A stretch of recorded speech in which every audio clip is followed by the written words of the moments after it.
Ram Ram everyone. Welcome to Enthusiastic Spiritual Series. Let's welcome Shivkumar ji to give us a discourse on Bhagavad Gita based on Swami Ramanand teachings. Welcome Bhaiya and thank you all for joining us today. Shri Ram Guru Brahma Guru Vishnu Guru Devo Maheshwara Guru Sakshat Parabrahma Tasmai Shri Guruve Namaha.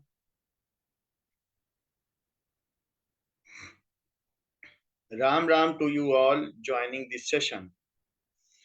We are at chapter number 4 Srimad Bhagavad Gita Gyan Karma Sannyas Yoga, verse number 38.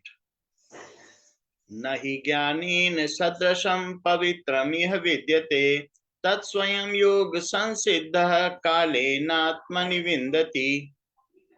नहि ज्ञानेन सदृशम. Lord Krishna says that nothing is equivalent, sadrasham, to jnanen, equivalent to knowledge. So nothing is comparable or at par with knowledge. Pavitram ih vidyate, and not as pure. Vidyate existed in this world.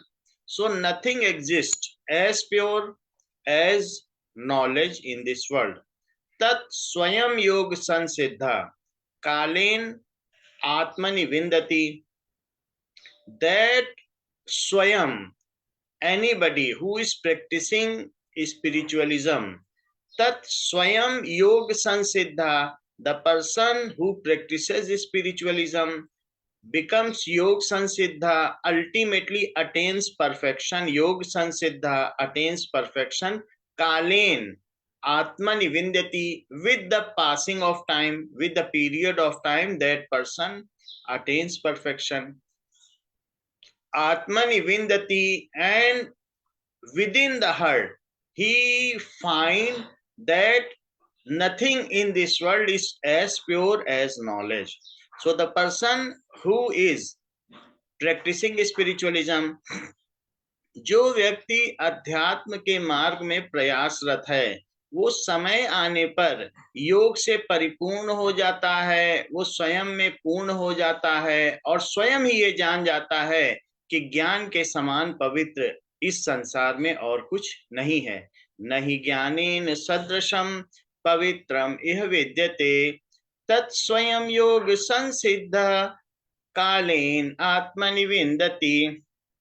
So the literal meaning is this: indeed there is nothing purifying here comparable to knowledge. One who has become perfected after a long time through yoga realizes that by himself in his own heart.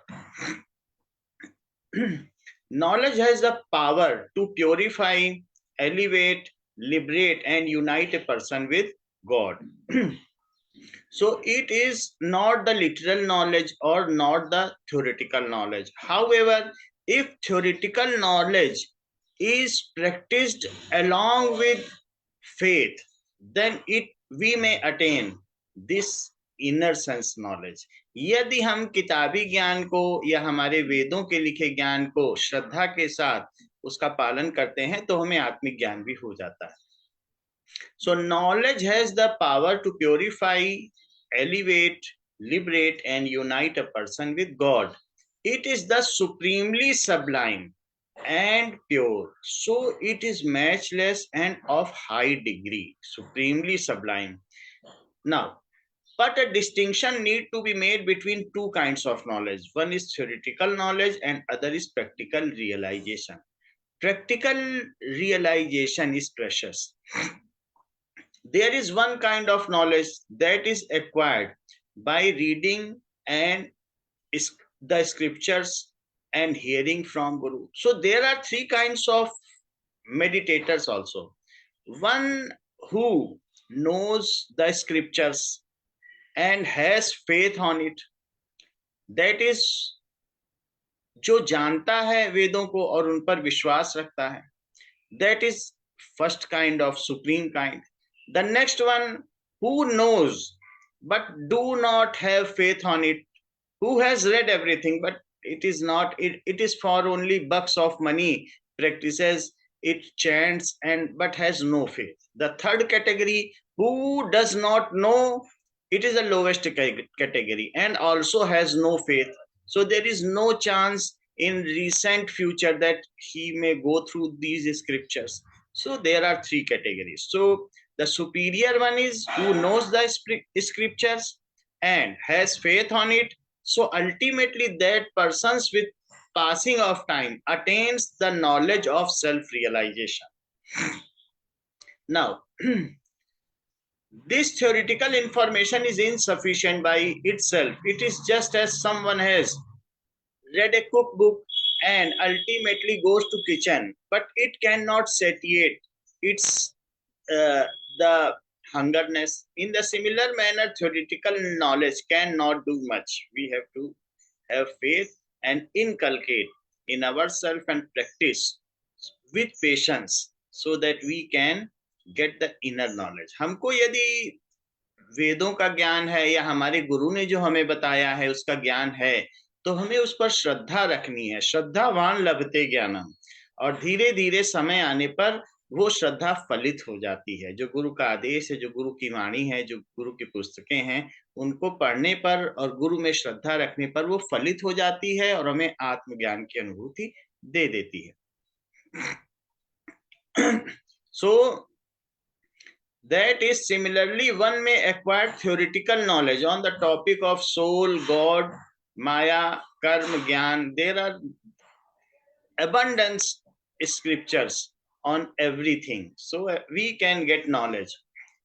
Bhakti from Guru, we can read the books which has been written by our Guru on Bhakti. So, but that by itself does not make some much difference until faith is mixed in it. जब तक श्रद्धा इसमें नहीं डाली जाएगी तब तक ये जीवंत नहीं हो पाएगी. सिर्फ पढ़ लेने मात्र से ये जीवंत नहीं हो पाएगी. So if one puts faith in it, then the person becomes God realized with passage of time, and it results in purification of mind. So within one gets realization of the nature of self and relationship with God. इसके पहले के श्लोकों में भी बताया गया है कि जो भी हम यज्ञ करते हैं वो यदि श्रद्धा के बिना किया जाता है तो उसका कोई अर्थ नहीं होता. हम किसी देवी देवता की भी सकाम भक्ति करते हैं और उसमें श्रद्धा नहीं होती तो उसका कोई फल नहीं होता. श्रद्धा हर जगह आवश्यक बताई गई है. इसी प्रकार से जब हम बहुत ऊंचे आदर्शों या बहुत ऊंचे लक्ष्यों की प्राप्ति के लिए भी प्रयत्न करते हैं तो श्रद्धा अत्यंत आवश्यक हो जाती है. तो हम गुरु की वाणी पर चलते हैं या जो भी साधन पथ पर चलते हैं बिना श्रद्धा के, श्रद्धा एक सीढ़ी है जिस पर हम चढ़ते चढ़ते, और ज्ञान एक पकड़ है जिसको हम हाथों से सीढ़ी को पकड़ते हैं और श्रद्धा के पादानों पर पैर रखते हुए हम ऊपर चढ़ते जाते हैं. तो श्रद्धा और ज्ञान दोनों ही हमें मदद करते हैं ऊंचे लक्ष्यों की प्राप्ति के.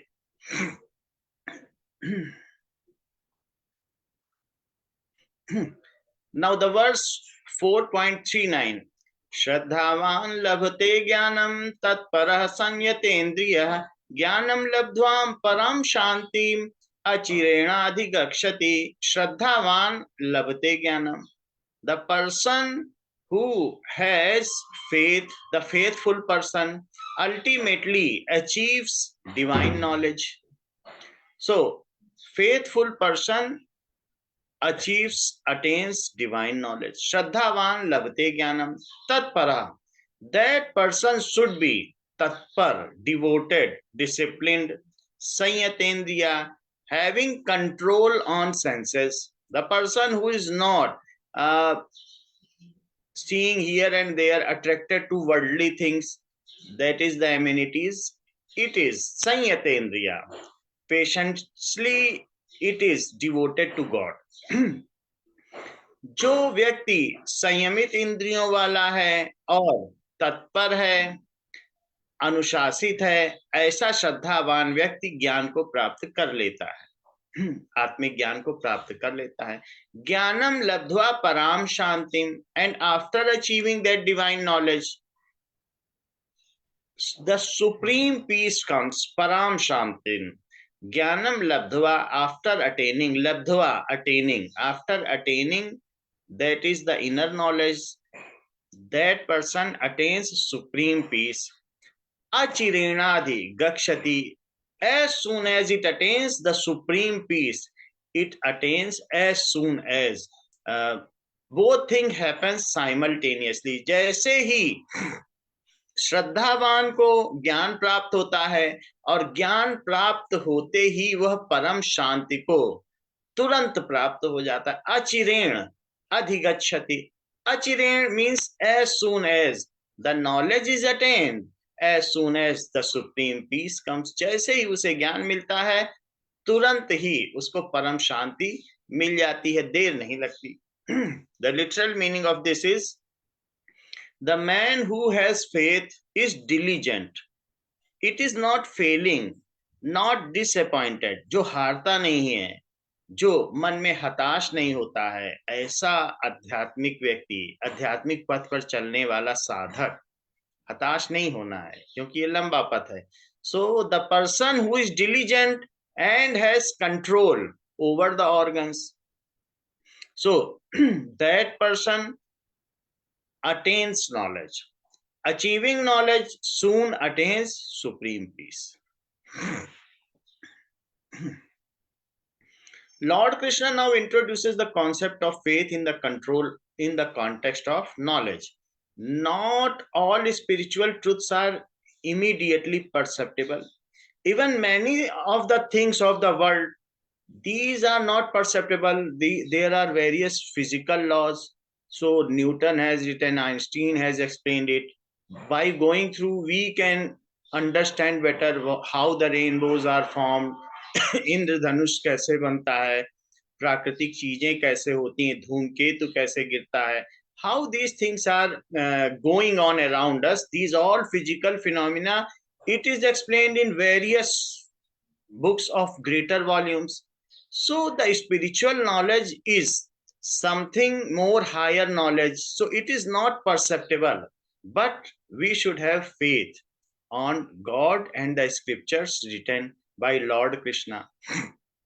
Whatever is said by our Swami ji, so we should have faith on it, so that not all spiritual truths are not immediately perceptible. Some of them can only be experienced after having sufficient degree of knowledge.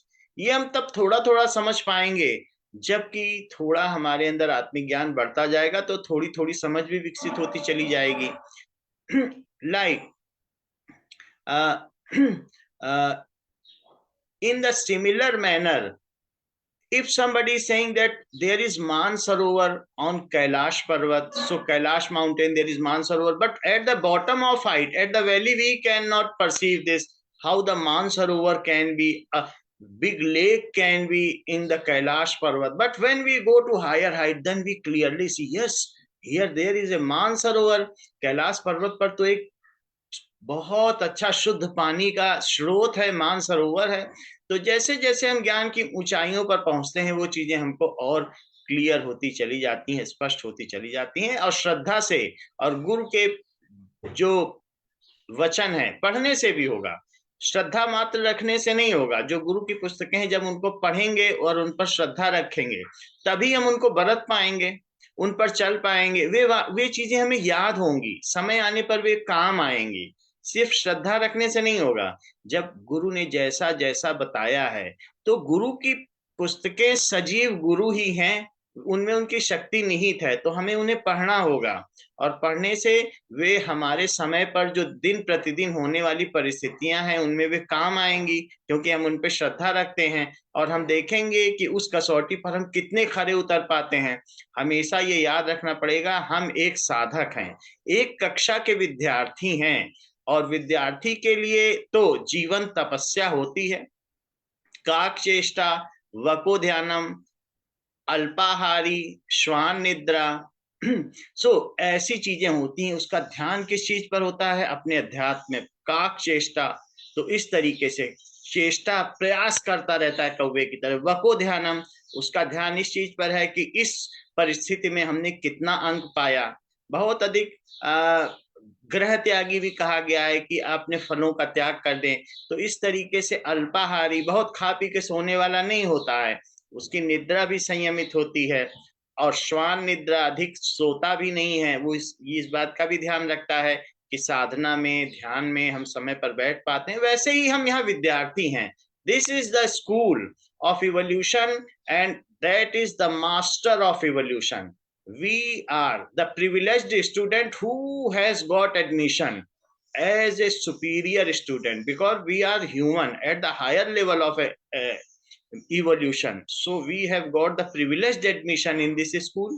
So we should also behave like privileged student. हम जब इस school के, इस महाविद्यालय के विद्यार्थी हैं, तो हमें वैसा ही व्यवहार भी करना चाहिए, हमें वैसी साधना करनी चाहिए, वैसी चेष्टा करनी चाहिए। और ये कभी नहीं भूलना चाहिए कि हम विद्यार्थी हैं। और हमें हर बार ये जरूर ध्यान रखना चाहिए कि हमने इसमें कितने अंक प्राप्त किए। ये परिस्थिति आई तो हमें कितने अंक मिले होंगे, हमारे प्रभु ने, क्या वे खुश हुए होंगे हमारे इस बर्ताव से?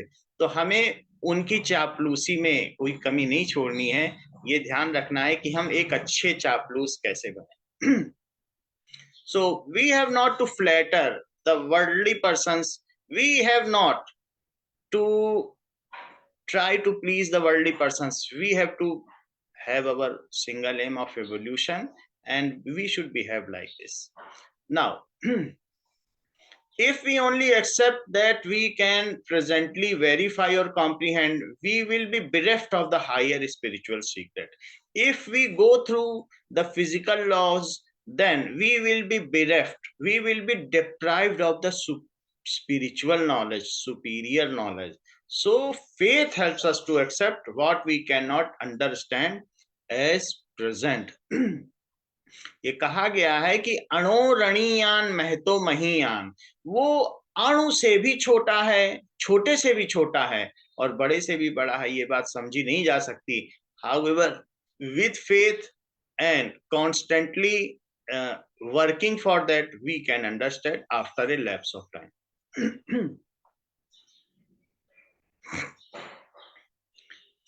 Verse number 4.40. अज्ञश्चा श्रद्धानश्च संशयात्मा विनश्यति, नायं लोकोऽस्ति न परो न सुखं संशयात्मना।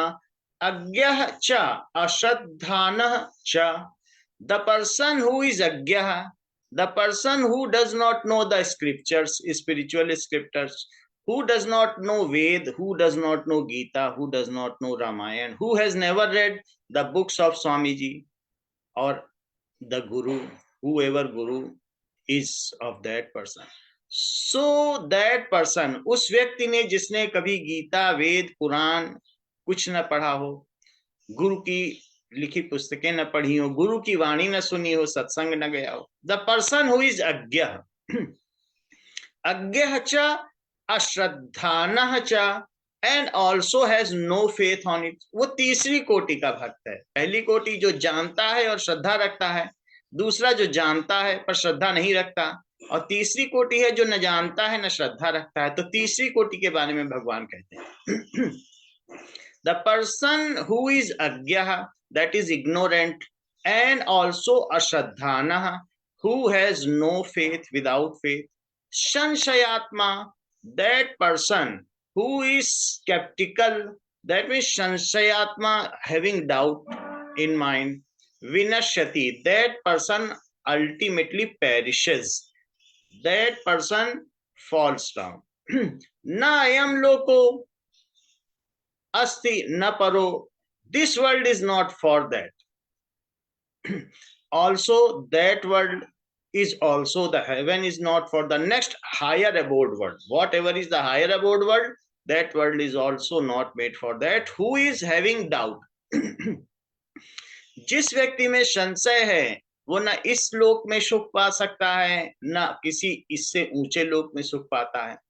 न परो न सुखम संशयात्मा, न ये लोक है न वो लोक है, न सुखम, that person also is not attaining happiness because that is doubtful. The literal meaning of this is the one who is ignorant and faithless and has a doubting mind perishes. Neither this world nor the next nor happiness exist who has a doubting mind. Like a person goes to restaurant, but he has a doubt that might cook have mixed poison with it. I will test chemically first that where is your food. I will let me test. मुझे जांच करने दो कहीं इसमें जहर तो नहीं मिला, मैं इसकी भी करूंगा उसकी भी. तो वो व्यक्ति सुख से खा नहीं सकेगा, उस रेस्टोरेंट में खाना नहीं खा सकेगा जहां वो गया है. उसमें यही संशय है कि इसने जहर ना मिला दिया. So the person who has doubt, जिसको संशय है उसका न ये लोक है न उसका परलोक है, न उसको सुख भी नहीं मिलेगा. The highest sadhak is one who possesses knowledge of the scriptures and is endowed with the firm faith. Knowledge of scriptures endowed with firm faith. So this combination is matchless, and that person is the highest category of sadhak. The medium class is one who does not have knowledge of the scriptures, but second category might be, but faith. So second category comes as faith is there. उसको श्रद्धा है लेकिन अभी वो इन चीजों को जानता नहीं है, उसने कभी पढ़ा नहीं, भगवान में विश्वास है. द थर्ड कैटेगरी इज अज्ञश्च अश्रद्धानश्च, न उसमें श्रद्धा है और न उसने कभी पुस्तकों को पढ़ा है. For the third category Shri Krishna से सच persons can not attain peace either in this or the higher abode. Even worldly activities requires the exercise of faith. So in the similar manner, a boy or a child is having faith in his mother, so or in her mother. So when mother embraces, child knows that mother will save us from every odd circumstance. That's why the child become happy in mother's lap. So it is the श्रद्धा, उस श्रद्धा की विश्वास की वजह से वो बच्चा माँ की गोद में सुख पाता है, क्योंकि उसे मालूम है कि माँ उसे हर परिस्थितियों से, विषम परिस्थितियों से बचा लेगी. Now in the similar manner, a person goes to a cobbler, some barber shop. That barber is having a sharp knife. So if you are having a doubt that this knife will cut my throat, then how can you be happy on sitting that table, so उस on that chair. सो जैसे हम नाई की दुकान पर ये सोचे हर पल की कहीं काट न दे, हमारा गला ना काट दे, सो then we will be unhappy. In the similar manner, the person who is without faith has no place.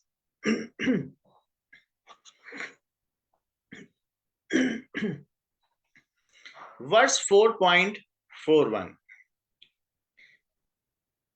योग संन्यस्त कर्माणं ज्ञान संचिन्न संशयम् आत्मवन्तं न कर्माणि निबध्नन्ति धनंजय.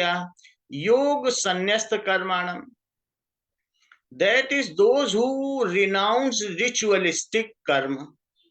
योग संन्यस्त कर्माणं, ritualistic karma, whatever. This chapter is known as Gyan Karma Sannyas Yoga.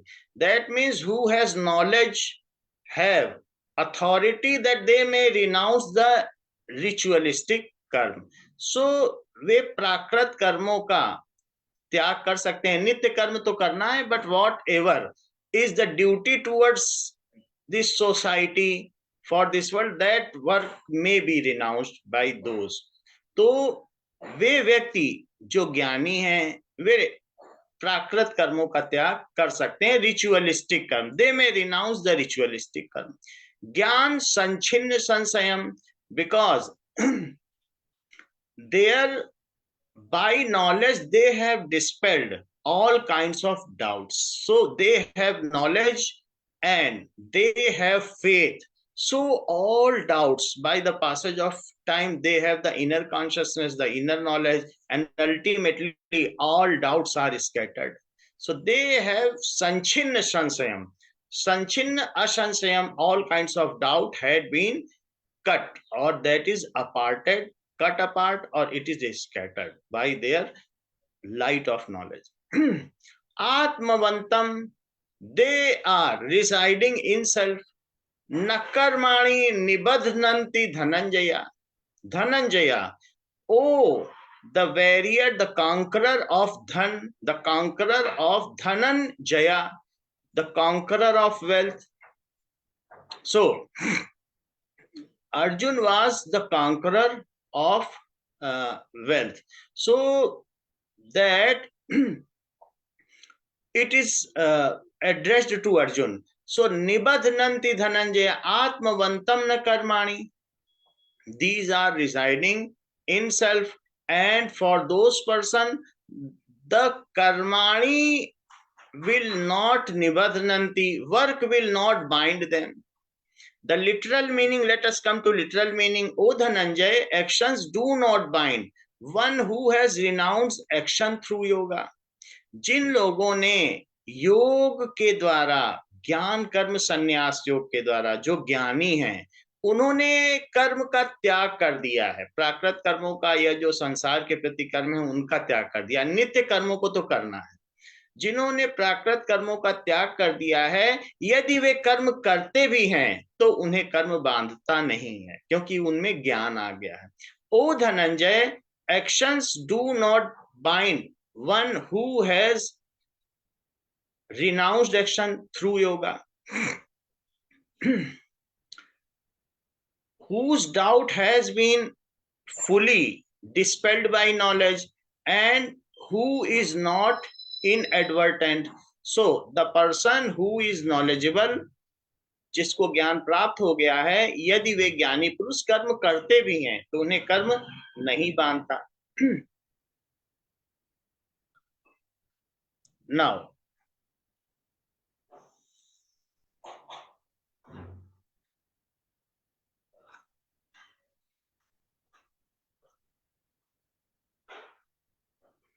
Dhananjay word is used because during Agyatwas of 13 years, so Arjuna has fought a war for the Virat, that is King Virat, and a lot of money he has won or grabbed for the King Virat, under which the law, under which this Arjuna was staying as Sairandri. So Arjuna was in a transgender form, he was staying there, वो सैरंध्री के रूप में वहां रहते थे, और राजा विराट के लिए उन्होंने बहुत सारा पैसा और धन जीत करके उनको दे दिया था, इसलिए महाराजा विराट ने उनको धनंजय का नाम दिया। इसलिए यहाँ पर भी जो धन को जीत सकता है, तो भगवान कृष्ण भी इस प्रकार से उनको एड्रेस करते हैं, संबोधित करते हैं कि तुम तो कई चीजों को जीत सकते हो, धन को भी जीत सकते हो, तो तुम अपने ज्ञान के द्वारा इस अज्ञान को जीत लो। तो जहां जिस प्रकार के संबोधन की आवश्यकता होती है, भगवान वैसा ही संबोधन इनको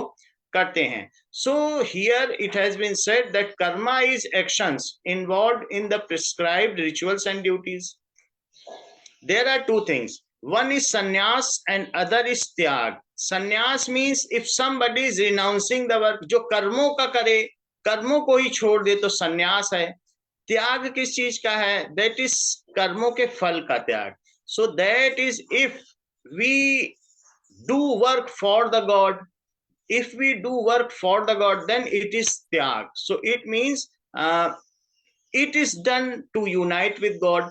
तो अगर हम कर्मों के फल का त्याग करते हैं तो वो अधिक श्रेष्ठ है, लेकिन जो ज्ञान योगी हैं, जो बहुत ऊंची स्थिति में हैं, उनको फिर कर्म भी उनके लिए आवश्यक नहीं होते हैं। जो सांसारिक कर्म है वे उसको छोड़ सकते हैं, वे कुछ फिर यदि वे करते भी हैं तो वे कर्म उनको बांधते नहीं है। लेकिन हम जैसे लोगों के लिए अगर कहा गया है तो कर्म योग का मतलब कर्म करते रहना और भगवान के लिए करते रहना, उसके फल का त्याग करना, यही कर्म योग। Now, such persons do every action as a service to God. Shri Krishna says that their work performed in devotion to God do not bind them. Only those actions bind one in karma which are performed to fulfill one's interest. जो कर्म हम स्वार्थ के लिए करते हैं वही कर्म हमको बांधता है। जो कर्म हम समष्टि के लिए करते हैं, जो समाज के लिए करते हैं, यज्ञ स्वरूप करते हैं, वो हमें नहीं बांधता। जो खुद के लिए अपने लाभ के लिए करेंगे तो ही बांधेगा। वे कर्म जो सेवा स्वरूप करे जाएंगे, those work which is done for the God will also not bind us. Now they are ultimately for purifying us.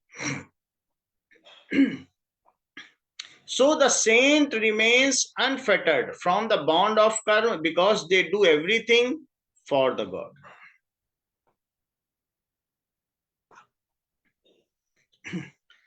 Verse number 4.42. Tasmat jnana sambhutam hridस्थम ज्ञानासीनात्मनः छित्वैनं संशयं योगम आतिष्ठोतिष्ठ भारत तस्मात् ज्ञान sambhutam hridस्थम. So with the sword of knowledge, divine knowledge, sambhutam hridस्थam, so whatever is deeply rooted in your heart, sambhutam, that is sambhutam, that means whatever ignorance is there, जो तुम्हारे हृदय में अज्ञानता का बीज उत्पन्न हो गया है, उसे ज्ञान रूपी असिन से, तलवार से तू काट डाल.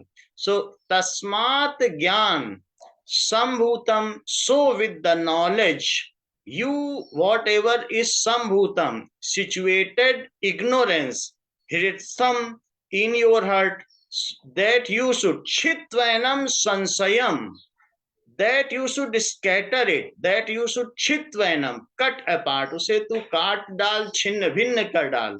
That doubt, उस संशय को तू छिन्न भिन्न कर डाल. योग योगम आतिष्ठ, that means with this yogam atisht, take the shelter of that yog, that you are one with God, or you are same as the God is there. So योग में आरूढ़ होकर तू उस अज्ञान को जो तेरे हृदय में उत्पन्न हो गया है उसे काट डाल. ज्ञान असिन आत्मना. So asin means sword, which is atmana, self. Atmana means yourself. Ignorance which is in yourself, you cut down with the knowledge. तू अपने में उत्पन्न अज्ञान को जो तेरे हृदय में बैठा हुआ है, ज्ञान रूपी तलवार से काट डाल. एंड योगम आतिष्ठ, योग को, योग में आरूढ़ होकर उत्तिष्ठ, तू उठ जा. ओ भारत, ओ स्कियन ऑफ भरत डायनेस्टी, ओ भरत, श्रेष्ठ भरत राजा के वंशज अर्जुन, तू अपने में उत्पन्न अज्ञान को ज्ञान रूपी तलवार से काट दे और अपने ज्ञान में स्वयं को आरूढ़ कर ज्ञानम आतिष्ठ, योगम आतिष्ठ, उत्तिष्ठ, उठ जा और युद्ध कर. The literal meaning is this: therefore, O scion of Bharat dynasty, take resource of yoga, jnanam atishtha, rise up, uttishtha, cutting asunder, jnanasinatmana, with the sword of knowledge, this doubt of your in the heart, that is sword of knowledge, the doubt of your arised in heart, arising from ignorance, जो अज्ञानता की वजह से तेरे हृदय में उत्पन्न हुआ अंधकार है, तो उसे ज्ञान रूपी रोशनी की तलवार से उसे काट डाल. The use of word heart does not imply the physical machine housed in the chest. यहाँ ये बात कही गई है हृदय में उत्पन्न अज्ञानता को. The heart is not a physical organ that pumps the blood. Here, there are various kind of chakras in our body. That is Agnya Chakra, Sahasrara, Kanta Chakra, Hridaya Chakra. So this is the center of energy about which Lord Krishna says. So heart is this location at which the intellect and the mind both resides. Intellect resides at its upper part and the mind resides at its lower part. तो हृदय वो स्थान है जहां हमारे मन और बुद्धि रहते हैं. बुद्धि ऊपरी स्तर पर रहती है, उससे भी ऊपर विवेकनी बुद्धि है. दैट इज ट्रांस कॉन्शियसनेस, प्रज्ञान चेतना. और इसी हृदय के निचले स्तर पर हमारा मन रहता है. तो मन बुद्धि ये हृदय में ही रहते हैं. If something, all kind of sentiments, when we are pulsating with any kind of sensation, then it is our heart which pains or flourish. तो हमारे हृदय में दर्द होता है. तो इस तरीके से हृदय चक्र में ही सभी भावनाएं, सभी संकल्प विकल्प ये निवास करते हैं. सो लॉर्ड कृष्णा सेज, जो अज्ञानता तुम्हारे हृदय में उत्पन्न हुई है उसे ज्ञान की तलवार से काट डाल. Vedas state that one's physical brain resides in the head, but the subtle mind, that is subtle mind, जो सूक्ष्म बुद्धि है, that resides in heart. Physical mind resides in brain, but the subtle mind resides in heart.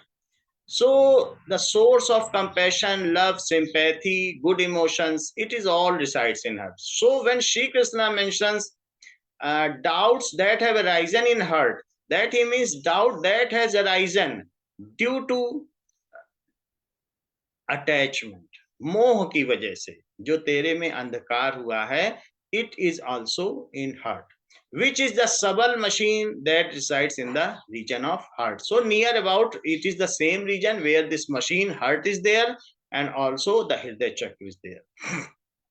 In the role of being the spiritual master of Arjun, Lord has imparted to his disciple the knowledge how to gain insightful wisdom from the practice of Karma Yoga. He advises. So Lord Krishna, भगवान कृष्ण अर्जुन के गुरु थे, तो उन्होंने अपने शिष्य को पहला अध्याय है अर्जुन विषाद योग. So in that Arjuna has said कार्पण्य दोषो प्रहत स्वभाव प्रक्षामि त्वाम धर्म सम्मूढ़ चेता यत् श्रेया निश्चितम रुहितन में शिष्यस्ते हम साधिमाम त्वाम प्रपन्नम. कि मैं कायरतापूर्ण दोष से अपहृत हुए स्वभाव वाला तुम्हारी शरण आता हूँ. जो श्रेयकर हो वो मुझे बताओ, मैं तुम्हारे शरण में हूं. अर्जुन विषाद योग. So in the second chapter Sankhya Yoga, Arjun, Lord Krishna says, why you are weeping, why you are crying, why you are wailing, it is of no use, because soul is eternal. It cannot be cut by sword, it cannot be burnt. In this manner, in the second chapter, first this is the lamentation has been quoted by Lord Krishna, and at the end of second chapter he has given the knowledge of Karma Yoga, which he extended for the third chapter, that you should do your work but do not go for its fruits. Do your work for the God. तो तीसरे अध्याय में, जहां दूसरे अध्याय में भगवान ने कहा कि अर्जुन तू क्यों विलाप करता है, आत्मा तो अमर है, न ये काटी जा सकती है, न ये मारी जा सकती है. शरीर तो एक, मृत्यु और जीवन, तो ये चार प्रकार की जो श्रेणियां हैं, बचपन, जवानी, बुढ़ापा और मरण, तो ये जीवन की चार श्रेणियां, और ये चक्र तो चलता रहता है और आत्मा इनसे बंधी नहीं है. द्वितीय अध्याय के अंत में भगवान कर्मयोग की प्रस्तावना प्रस्तुत करते हैं, जो पूरे तीसरे अध्याय तक चलती रहती है, कि तुझे कर्म तो करना है लेकिन भगवान के परायण होकर करना है, भगवान के लिए करना है. You should do work for God, you should indulge in work, ऐसा तीसरे अध्याय में कहा. But in the fourth chapter God has switched over, Lord Krishna has switched over, that is ज्ञान कर्म संन्यास योग. जो ज्ञानी जन हैं वे कर्म को छोड़ भी सकते हैं. जो ज्ञानी जन है उनमें इतना ज्ञान हो गया है कि वो प्राकृत कर्मों का त्याग भी कर सकते हैं. In the fourth chapter Lord Krishna has given various kinds of rituals. कितने तरीके के यज्ञ होते हैं, कर्म ब्रह्मा पर ब्रह्म हवि ब्रह्माग्नो ब्रह्मणो हुतम, कई तरीके से यज्ञ और कर्म कांड की विधियां बताई. और फिर बोला ज्ञानी जन के लिए आवश्यक नहीं है, वो तो भगवान में निवास करते हैं, वे कर्म को छोड़ भी सकते हैं. Now Arjun was again doubtful. He has said, Lord Krishna, oh, you have, first you are saying that indulge in work. Now in the 4th chapter, you are saying you can renounce work. शुरू में तो आप कहते हैं कि कर्म करो और फल भगवान के अर्पित करो. 4थे अध्याय में कहते हैं कर्म की आवश्यकता ही नहीं यदि पर्याप्त ज्ञानी हो गया. Now I am in doubtful.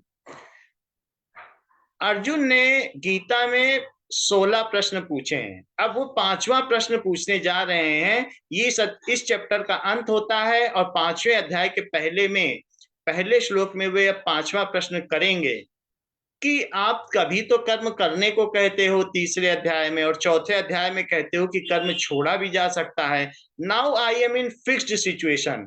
मुझे डाउट हो रहा है और कृपया मुझे जो श्रेयकर हो, जो सुनिश्चित हो, वह मुझे बताएं. So in this way, this 4th chapter ends, and the 5th chapter, that is Karma Sannyas Yoga, will start with the 5th question of Arjuna. Shri Ram. सर्वे भवन्तु सुखिनः, सर्वे सन्तु निरामया, सर्वे भद्राणि पश्यन्तु मा कश्चित् दुर्भाग् भवेत्. न तो हम कामये राज्यं न स्वर्गं न पुनर्भवं, कामये दुःखतप्तानां प्राणिनामार्तनाशनं. त्वदिष्टं भवतु गोविन्द, त्वदिष्टं भवतु गोविन्द, त्वदिष्टं भवतु गोविन्द. नतमदिष्टं पाहि मां, रक्ष मां. तेरी इच्छा पूर्ण हो मां, हम सब तेरी शरण में.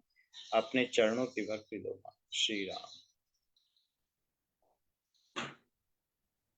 राम राम भैया जी. राम राम. राम राम. राम राम राम मौसी जी. चरण स्पर्श. राम राम बेटा. आशीर्वाद. राम राम. अच्छा समझाया शिव कुमार. सब अध्याय का, चारों अध्याय का मूल विषय क्या है बहुत अच्छे से लिया. बहुत सुंदर. संशय रहित वाणी. और जैसे हृदय में बता दिया कि भाई हमारे हृदय में ही मन बुद्धि इंद्रियां सब हृदय में समाई है और उनको तो कैसे ज्ञान के द्वारा उसी में सब उत्पात मचते हैं. सब जो द्वंद आते हैं वो इन्हीं में ही आते हैं, हृदय में ही आते हैं, मन बुद्धि में ही आते हैं, तो इंद्रियों में ही आते हैं. इस तरह से बहुत सुंदर. और सबसे बड़ी बात है कि श्रद्धा पानी है तो आपको पठन पाठन भी करना पड़ेगा, ज्ञान भी लेना पड़ेगा, तभी आपकी श्रद्धा बलवती होगी. आप सोचे कि हमें तो बहुत श्रद्धा है और कुछ करें नहीं तो नहीं होगा. बहुत सुंदर. बहुत बहुत प्यार. आशीर्वाद शिव कुमार जायसवाल. राम राम. दीदी चरण. संशय नहीं करना है. संशय बिल्कुल नहीं करना है. बहुत प्यारा. आशीर्वाद. Ram Ram. Thank you, Bhaiya, for the wonderful discourse and for the bhajan. And thank you all for joining today. Ram Ram, Auntie ji. Ram Ram. Ram Ram बेटा. राम राम. बहुत बहुत प्यार. आशीर्वाद. खुश रहो. राम राम. Thank Ram you. राम दीदी. Thank आनंद आ जाता है एकदम. राम राम दीदी. चरण स्पर्श. राम राम. राम राम दीदी. राम राम भैया. बहुत अच्छा, बहुत सुंदर. राम राम दीदी. चरण स्पर्श. राम.